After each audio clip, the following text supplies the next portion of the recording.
ഇപ്പോൾ ഫയലിംഗ് എല്ലാം കഴിഞ്ഞിട്ടേ ഈ നെറ്റൊക്കെ വെച്ച് കട്ടയടിക്കുമായിരുന്നു. അപ്പം JCB വെച്ച് കട്ടയിടാൻ നേരത്ത് ചെറിയ ഗ്യാപ്പ് കാണുമല്ലോ, അവിടെ നിറച്ച് മീൻ പൊങ്ങി നിൽക്കുന്നു. മഞ്ഞക്കൂരിയും കരിമീനും നമ്മുടെ ബായി അവിടെ നിന്ന് പിടിച്ചുകൊണ്ടിരിക്കുവാണ്. അപ്പോൾ ഞാൻ ഇങ്ങോട്ട് വന്നപ്പോഴേക്കും കുറച്ച് മീൻ അവർ പിടിച്ചു കേട്ടോ. കരിമീൻ കേട്ടോ, ഇതൊക്കെ ചെറിയ സൈസ് കരിമീനാണ്, പക്ഷേ മഞ്ഞക്കൂരി വലിയ സൈസ് കേട്ടോ. മീൻ അങ്ങോട്ട് ഓടിപ്പോകാനുള്ള ഗ്യാപ്പില്ലാത്തതുകൊണ്ട് മീനെല്ലാം പൊങ്ങി നടക്കും. അതേ മഞ്ഞക്കൂരി കണ്ടോ, 5-8 മഞ്ഞക്കൂരി ഞാൻ വന്നപ്പോഴേക്കും പിടിച്ചവർ കരക്ക് ഇട്ട്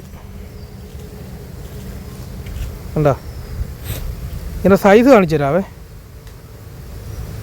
എൻ്റെ സൈസ് നോക്കിയേ, വലുപ്പം നോക്കിയേ ഉണ്ടോ, ജീവനുള്ള സാധനമല്ല കേട്ടോ. അപ്പോൾ ഇത്ര മീനിപ്പം കിട്ടിയിട്ടുണ്ട്. ഇനിയെ കുഴിക്കകത്ത് ഇനിയും മീൻ കിടക്കുവാണ്. ഈ കട്ടയുടെ പുളി കാരണം മീനെല്ലാം പൊങ്ങി നിൽക്കുക. പൊങ്ങി നിൽക്കുന്നത് ഞാൻ കാണിച്ചു തരാവേ. കണ്ടോ, സൂക്ഷിച്ച് നോക്കി മഞ്ഞക്കൂരി പൊങ്ങി നിൽക്കുന്നുണ്ടോ. ഇതിനെല്ലാം നമ്മൾ പിടിക്കും. ഉണ്ടോ, മഞ്ഞക്കൂരി നിൽക്കുന്നുണ്ടോ.